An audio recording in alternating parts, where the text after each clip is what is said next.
ao que está assentado sobre o trono e ao Cordeiro sejam tributadas ações de graças e honra e glória e poder por todos os séculos. Missão Evangélica Boas Novas. Programa Boas Novas. O que jamais passou pela mente de pessoa alguma em toda a história do gênero humano: salvação eterna, vida eterna de graça, sem participação humana nenhuma, é o que pregamos, porque é isso que significa o Evangelho da Graça do Senhor Jesus. Enquanto Moisés foi usado para narrar os fatos da criação, tendo o Senhor Deus revelado o que aconteceu quando ninguém ainda existia, e havendo João recebido a descrição daquilo que ainda está no futuro, a Paulo, o apóstolo, foram dadas revelações sobre o que há de mais importante na existência de uma pessoa, de um ser humano: sua eternidade. De que vale saber alguém tudo o que foi revelado a Moisés e a João e aos demais instrumentos de Deus, se não passar para a eternidade remido pelo sangue de Jesus? Não é por não conhecer a Bíblia que as pessoas deixam de estar em paz com Deus.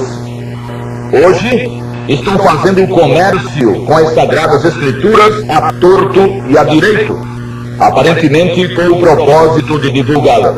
E muitos, de fato, estão tendo conhecimento de suas histórias, de suas narrativas, de suas afirmações. Mas isso, ao mesmo tempo em que tem algo de bom, tem algo de terrível. O terrível nisso é que só por ter ouvido um CD ou uma fita com a leitura de textos bíblicos possa parecer a muitos que Deus já deva ter se agradado deles de tal forma que a eternidade ser-lhes-á totalmente de glória e de paz. A Bíblia, nessas circunstâncias também, fica parecendo um amuleto, um talismã. É como se, ao invés de usar um pé de coelho ou uma figa para dar sorte e proteção, usassem agora versículos bíblicos. E ficam muitos procurando textos que falem de felicidade, de mesa farta, de uma vida onde os problemas não existam, onde a doença e a dor jamais estejam presentes. Imaginam que ler ou ouvir a Bíblia seja vacina contra os males e aflições da vida neste mundo. Conhecer a palavra de Deus é deveras importante, mas conhecê-la sem dar sinal de necessitar ser salvo e sem ter consciência de que, sendo pecador, está distanciado da presença do Todo-Poderoso, não resolve nada, não significa nada, não vale nada no que diz respeito à eternidade. A Bíblia como literatura é apenas literatura. A Bíblia como livro de cabeceira é apenas um livro de cabeceira. Quem atende esses termos não deve alimentar muita esperança, aliás, não deve alimentar esperança alguma de que vai encontrar uma eternidade de bem com Deus. Que ninguém se iluda, já que Deus a ninguém ilude. Isso jamais ocorrerá. E para que não houvesse uma eternidade de trevas para todos, providenciou o Senhor Deus uma salvação perfeita para muitos. Para muitos. Isaías 53, 11, 12, Mateus 26, 28, etc. Porque todos não se humilhariam a ter que recebê-la de graça, sem fazer nada, sem merecer nada, sem pagar nada. O Deus Pai, então, utilizou-se do apóstolo Paulo para expor o resultado do penoso e pesado trabalho do Senhor Jesus na execução do plano que dotaria o universo de um Salvador perfeito e eficaz. O dom gratuito da vida eterna jamais poderia depender de coisa alguma que alguém fizesse, porque se assim fosse, já não seria gratuito e muito menos dom. Se é dom, E se é gratuito, é claro, é mesmo mais que claro, é claríssimo. Não podia ter a participação de ninguém. Escrevendo aos Efésios, Paulo, por várias vezes, referiu-se ao mistério da obra de Cristo. Capítulos 1:9, 3:3, 3:9, 5:32 e 6:19. E no capítulo 3, versículo 4, ele mencionou a compreensão desse mistério. Compreensão. Eis a questão. Compreender o mistério de Cristo é tudo de que necessita quem pretende de fato entender o que aconteceu na vida, na morte e na ressurreição do Senhor, e porque tudo isso ou tudo aquilo precisou ocorrer. Essa compreensão precisa passar pela abordagem de alguns detalhes aparentemente insignificantes, porém preciosos para a economia divina. Foi do alvitre do Santo Espírito que ficasse registrado, por exemplo, que o Senhor Jesus passou exatas 6 horas na cruz. Marcos 15:25 e Lucas 23:44. Ora, por que alguma coisa tão sem importância o tempo que o Salvador passou pregado naquela maldita cruz está cuidadosamente registrada no livro santo?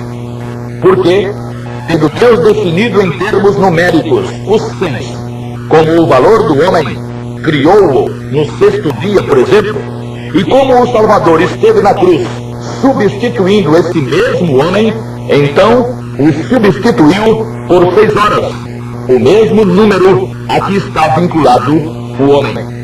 Detalhe sem importância, não para Deus. Revelante também para ele foi o tempo que Jesus passou em espírito, isto é, sem o corpo, desde a morte até a ressurreição. Tendo morrido na sexta-feira, às 3 horas da tarde, Lucas 23:44-46, e sendo ressuscitado pelo Pai, muito de madrugada no domingo, Lucas 24:1, possivelmente no início da 4ª vigília, 3 horas da madrugada, o Senhor substituiu os que nele crescem na morte por cerca de 36 horas, 6 vezes 6. Mero detalhe, não para Deus. Também, enquanto esteve na cruz, e quando tomava sobre si as iniquidades dos remidos pelo seu sangue, ele foi desprezado pelo Pai. Marcos 15:34. Quando assumia a posição de pecadores, e quando já era enorme o sofrimento e a dor, o Senhor foi abandonado pelo Pai, sendo sua alma já angustiada, ainda mais atormentada, o que o levou a exclamar: Deus meu, por que me desamparaste? A resposta já profeticamente fora dada através do profeta Isaías, onde se lê: Ele foi ferido pelas nossas transgressões e moído pelas nossas iniquidades. O castigo que nos traz a paz estava sobre ele, e pelas suas pisaduras fomos sarados. Isaías 53:5. O que motivou o Todo-Poderoso a abandonar o Filho amado naquele momento indescritivelmente crítico foi ter se tornado ele depositário dos pecados de todos os que nele viessem a crer. Só que um fato dessa natureza não pode ser chamado de detalhe. Trata-se da própria essência da obra salvadora. Na cruz, o Senhor Jesus foi ferido, moído, castigado, oprimido, afligido e morto por causa dos pecados dos remidos. Sua morte não foi uma morte qualquer. Ele foi o único homem que não devia morrer, mas foi também o único homem que nasceu para morrer. Não devia morrer porque cumpriu rigorosamente a lei, e o Todo-Poderoso na lei determinara que quem a cumprisse viveria. Levítico 18:5. Ele morreu todavia porque entregou espontaneamente a vida, dando-a em resgate dos que a ele invocassem. Ele veio para morrer, senão ninguém teria a verdadeira vida. Ninguém há que possa compreender o mistério da morte do Senhor sem considerar também o significado de sua expressão está consumado. João 19:30. Não é que o Senhor havia se conformado com a morte iminente, e nem que ele considerava tudo perdido. O está consumado, pronunciado por ele, tinha relação direta e única com a obra salvadora que o Pai lhe confiara e que ele executava perfeita. O está consumado não se referia a uma parte apenas do plano, nem mesmo a parte mais difícil, como muitos religiosos insistem em afirmar. Todo o plano estava consumado. Tudo o que Deus requerera e requeria para que um pecador sujo, imundo e iníquo fosse reconciliado com ele e justificado completamente, acabava de ser satisfeito e cumprido de forma perfeita e conclusiva. Depois do estar consumado do Salvador, é preciso ser muito cara de pau, e muito teimoso, e muito pretensioso, e muito arrogante, e muito orgulhoso, para ainda pretender inventar um dia de guarda, um purgatório, merecimentos pela obediência e pela perseverança, salvação gangorra, mediação de Maria e outros arrumadinhos, supostamente necessários para completar a redenção eterna. Depois do estar consumado, só é necessário de parte do pecador que se reconhece sujo, imundo e iníquo a invocação do nome bendito de Jesus, confiando totalmente no poder e na eficácia do seu precioso sangue. E quem quiser não se reconheça pecador iníquo e tente convencer o Todo-Poderoso com uma oração, uma reza ou com uma esmolinha dada, e aguarde até chegar do outro lado. A compreensão do mistério de Cristo requer que se dê a Ele a glória e a honra de ser o único e todo suficiente Salvador. Quem não o faz é porque ainda não compreendeu a extensão exata e total de sua morte, de seu sacrifício, e pretende dividir com ele a glória e a honra. É como dizer que Jesus salvou, mas não salvou perfeitamente, e por isso torna-se necessária a obediência e a perseverança. A obediência é necessária, mas por outros motivos, não para manter o remido remido e nem para remir quem não é remido. Tendo Jesus ressuscitado pelo Pai, ou melhor, tendo sido Jesus ressuscitado pelo Pai no domingo, ainda alta madrugada, Lucas 24:1, Atos 4:10, etc. O Senhor, sendo posteriormente visto por Maria Madalena, não lhe permitiu tocá-lo, dizendo-lhe: não me detenhas, porque ainda não subi para meu Pai. Lucas 20:17. A exemplo do sumo sacerdote levítico, que uma vez por ano fazia expiação sobre as pontas do altar com o sangue do sacrifício de um animal, Êxodo 30:10, Hebreus 9:7, o Senhor Jesus, o sumo sacerdote eterno e perfeito, Hebreus 7:28, 8:1, etc., apresentou-se não no templo, onde se apresentava o sumo sacerdote da ordem de Arão, mas diante do Todo-Poderoso, no topo do universo, exibindo não o sangue e nem a oferta de um animal amoral, sem discernimento, sem livre-arbítrio, sem vontade, porém, seu próprio sacrifício, a oferta de si mesmo, feita de uma vez para todo sempre. Hebreus 7:27, 9:12, etc. Sendo ele como é, um sumo sacerdote eterno, não podia ser tocado, como tocado não podia ser o sumo sacerdote do velho concerto, enquanto não apresentasse o resultado de sua oferta. Tendo sido aceito pelo Pai como o ofertante e como a oferta perfeitos para sempre, pôde ele, naquele mesmo dia, Lucas 24:1, 13, 36 a 40, ser tocado por todos, dizendo-lhes inclusive: vede as minhas mãos e os meus pés, que sou eu mesmo. Apalpai-me e vede. Qual a ajuda que um Salvador do tamanho de Jesus precisa para tornar salvo quem a ele recorrer ou recorreu? Só quem ainda não compreendeu o tremendo mistério da cruz é que pode pensar assim e desconfiar de sua eficácia como Salvador. A morte do Senhor Jesus, por ter sido voluntária e totalmente moral, quer dizer, foi a entrega espontânea e consciente de uma vida sem uma só mancha ou mácula, fez com que o Pai, satisfeito, rasgasse o véu ou a cortina que separava os dois compartimentos do templo, o segundo dos quais não podia ser visitado senão pelos sumos sacerdotes e uma vez no ano, Hebreus 9:27, demonstrando que as coisas do Velho Testamento ali ficavam, ali consumavam-se, ali terminavam.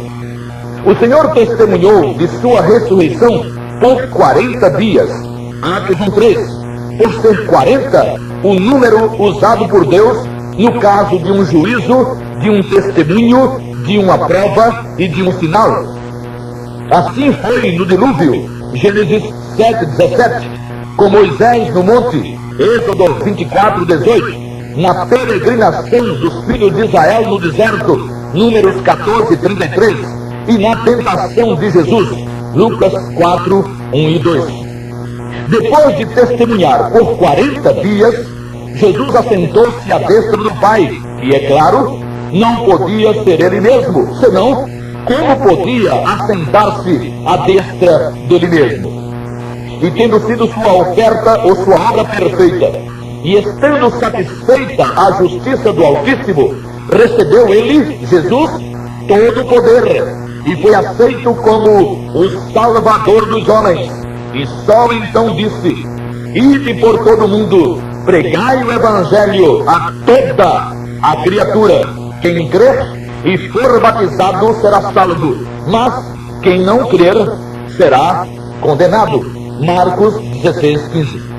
Compreender é preciso que até ali, até quando ia subir para o Pai, e até que o Santo Espírito fosse derramado, Atos 2, de 1 a 16, aliás, 1 e 16, só os filhos de Israel, filhos da promessa, tinham conhecimento dos ensinos do Mestre, que era Mestre, mas ainda não era Salvador, pois o sangue ainda não fora derramado, e sem derramamento de sangue não há remissão de pecados. Hebreus 9:22. Vindo o Santo Espírito e iniciando a dispensação da graça, tornou-se a mensagem salvadora extensiva a todos os homens, de todas as nações e raças e línguas, conforme o testemunho em Apocalipse 5:9, que sobre o Senhor Jesus, o Cordeiro Eterno, diz: foste morto, e com o teu sangue compraste para Deus homens de toda tribo, e língua, e povo, e nação. A compreensão do mistério de Cristo é a compreensão do poder extraordinário do seu sangue. Foi com seu sangue que o Cordeiro de Deus comprou e compra pessoas de tudo quanto é povo, língua e nação, sem esta ou sem aquilo, e aquilo não passa de aquilo, de só comprar quem Deus já tivesse escolhido para a salvação, como prega a inexistente, mas a si mesmo asquerosa predestinação fatalista. O amor de Deus para com o mundo, para com a humanidade, expressou-se, poder-se dizer, de forma extrema, com o sacrifício de seu Filho, que para tanto passou por uma verdadeira bateria de fatos únicos e tremendos. O penoso trabalho do Senhor, derramando sua alma na morte, Isaías 53:12, não tem paralelo, não tem comparação em momento algum de toda a história da humanidade. Homens valorosos morreram corajosa e destemidamente em defesa de uma causa ou por uma causa, mas nenhum homem foi o que Jesus foi quando entregou-se à morte. Nenhum homem mantinha, desde a eternidade passada, íntima comunhão com o eterno Deus. Nenhum homem teve, assim como nenhum homem tem, a alma limpa, pura, imaculada, tal qual o Senhor Jesus. O mais pavoroso e tremendo, no caso do Salvador, não foi ter ele morrido, pois morrer, morrem. Morrer, morrerão todos, um por um. O mais pavoroso e tremendo em sua morte foi ser ele inocente e ter que carregar e tomar sobre si uma avalanche de pecados, cada um pior que o outro. O profeta Isaías, ele disse: o Senhor fez cair sobre ele a iniquidade de nós todos. Isaías 53:6. E o apóstolo Paulo afirmou: aquele que não conheceu pecado, fê-lo Deus pecado por nós, para que nele fôssemos feitos justiça de Deus. 2 Coríntios 5:21. Ora, se Deus descarregou em Jesus toda a sua ira contra o pecado, e se o fez tomar sobre si toda a iniquidade de quem o invocasse, baseado em que baniria Deus um remido só de sua presença. Quem não compreendeu o mistério de Cristo nestes termos, o que compreendeu errado, e ainda se divide entre confiar no sangue de Jesus e confiar em sua própria obediência. Confiar em Jesus e confiar na guarda de um dia, confiar em Maria, na luz de uma vela, e vai por aí.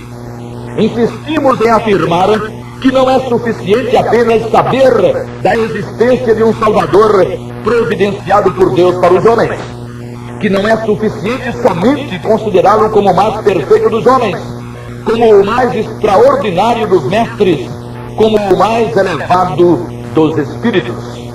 Não significa nada para a salvação imitar alguém o viver santo do Senhor, já que não é possível a homem algum ser perfeito como ele foi na carne. E tem mais: a falta de compreensão do real significado do sacrifício do Senhor Jesus tem levado muitos que até muito elogiam o Senhor a diminuírem, entre aspas, o poder do seu sangue e o valor de sua obra, imaginando que o que faltasse ou o que falta na obra do Senhor e no poder do seu sangue seria complementado ou será complementado por essas coisinhas, como guardar um dia, obedecer aqui e ali, perceberá até onde for possível, etc. e tal.